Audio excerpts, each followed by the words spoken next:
From downtown Phoenix, you're watching This Old Arcade with Ricardo. I'm Tim Kittro, a.k.a. Mr. Boom Shakalaka. Kaboom! Welcome to This Old Arcade. We're the Umbrella Corporation of Arizona Hive, and you're watching This Old Arcade. I'm Sam from Rewind by Design, and you're watching This Old Arcade. What's up, everyone? This is Kano, Richard Divizio, a.k.a. Kano, Baraka, Cabal, and Quan Chi.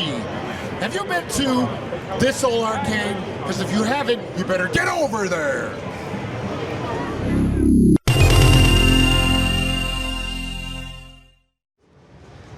Hello, everyone. We've got Paul here from Marco Specialties. If any of you are into pinball, you know Marco Specialties. They're one of the premier distributors of parts. They're a distributor for Stern. And we've been here at Zapcon for about 6 years now, and I think you've been a part of it for how many years? This is, I believe, our third year supporting the show at scale. Rachel Best, one of the show organizers who works with us, was instrumental in getting us down here, and we see lots of growth potential in this show, and we've already, in a couple of years, we've been involved with watching this grow and grow. And that's what really gets us excited as a company, is growing shows that bring new people in the industry. Sure. And it's the thing that really struck me this year is we've got 1, 2, 3, 4 islands of brand new Stern pinballs. Marco is offering a show special. You could purchase a game for a discount as long as it was a show game. Yeah, so basically you're signing up to take home one of the used games after the show ahead of time. It really helps us out. If we bring unsold games to the show and somebody doesn't buy them, then we have to ship them back out again and end up losing a ton of money eventually. And we figure it's best for, especially for really strong community shows, that for folks that are willing to wait, willing to sweat a little bit, really get involved, share in that work together. So we've been working with Stars program for about 10 years now as a way to get new games in front of people, because we want people to be able to play the new games. It's very important. I think it's a wonderful way to distribute the game, because the old model was you had operators and you had a distributor, and you'd go and see the games at the distributor, but the public didn't really get to see them until they were in an arcade. So have you had any reaction from just the collector base or operators, or has it been more popular with operators or the collectors? Well, first and foremost, we're a parts distributor. That's our number one goal. And in pursuing that mission, we decided a long time ago supporting the shows and helping them grow in any way possible was very important to the health of the industry. So operators, collectors, all those guys are all our customers, and we work closely with them. So if we're ever working in a city that has another Stern dealer, we partner with them. They help us deliver the games to their customers locally. And we help bring the glitz and the glam and show them how to do it. But we want everybody to start taking notice, and actually we're really flattered. A lot of other manufacturers now have more or less copied the program, which we're very flattered about it, because that's getting more new games to these shows, which there's really no other place, especially when a game comes out. It used to be 10 years ago, it would be years before you'd see it on the show circuit, because nobody wanted anybody touching their baby. So with the demo game program, we're teaching people too, is like, hey, yeah, they're expensive, but at the end of the day, they're designed for everyone to share. And so that kind of gets people used to that idea. And we've seen, just by the types of people that have been coming in, and countless number of people say, hey, it's my first game. And the vast majority of them, 5 years later, they own 10 games, right? And they are bringing them to the shows frequently because they're already used to doing that, right? So we just want to break that traditional mold of, games are not museum pieces. They are meant to be played. We want them preserved like a museum, but at the end of the day, if you're not touching them, you're not handling them, you're losing the whole purpose of pinball in the first place. So. That's great. That's a wonderful perspective on for the collectors and just preserving arcades and pinballs. The other aspect here is you have people coming in from the public, right. And once they see a pin they like, then they're going to go around town and look for it after the show. Yeah, the progression goes, you get a random public person, the first thing always says, oh, I didn't know they still made these. And they go, oh, you had good shows. Oh, there's arcades. So there's a whole discovery process. of people on the addiction scale, if you will. And after a while, it takes people a couple years.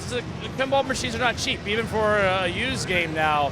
If you've never done it before, you're gonna spend $1,000, $2,000 on tools and space, and you've got to buy a truck if you're crazy, you know.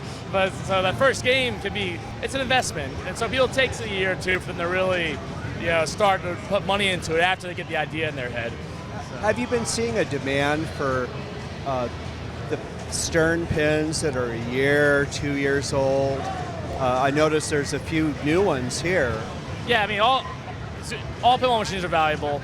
At the end of the day, there's not that many getting built. Even we're at the best point of pinball since the 90s, since everybody went out of business. But even then, if you're talking 10, 15,000 games a year, something like that being made. That's less than one game per city around the world, if you think about it. So these are still exceedingly rare. There's still a lot of people coming into the industry. So the demand is always going to be high for any good game. And there's no such thing as a bad pinball machine, there are only better ones. And that's subjective. So that's another thing we're trying to teach people. Game's bad. It's like, it's better than the game that you made. Oh wait, you didn't make a game, right? It's hard. It's nice to see that they're keeping up with modern technology. Yes. And it's hard for them. At the end, Stern's a small company compared to Amazons and Microsofts of the world. They're not big. They've been growing and they've been investing wisely and hiring great talent. It takes time to bring in features in the pinball machines because you can't just use an off-the-shelf computer technology because they'll be gone in a year. And it's one of the reasons it took them such a long time to put LCDs in the game, among others, is besides redoing the whole platform, is you have to find a screen that's going to be around for 5 years. You don't want to be changing that part every 30 days because once a traditional technology piece goes out of production, if it's not in the embedded electronics world of pinball, it's hard to maintain a supply chain. And so, yeah. So, what does your company have coming up in the future here? As a company, we're continuing to double down on these show circuits here. It's really become a major focus for us. We're on the background on the website. It's still the backbone of our business. So we got a lot of major projects going on there. There's lots of upgrades, always on the quest for more parts. We believe we have one of the largest collections in the world. It's not nearly large enough. We still get calls daily for things that we're missing. I know. I've ordered a lot of old Williams parts from you guys, and they have a really large online presence, and we're here in Phoenix, there's no brick and mortar Marco Specialty here, so you have to order online. And that's the modern state of retail. You were talking about parts that you only sell a couple of a year for some of them, right? So in a traditional brick and mortar, it makes no sense to have stuff sitting on a shelf you're paying real estate taxes on. And so we started as an online-only business. Well, back in the catalog days, the paper catalog-only business.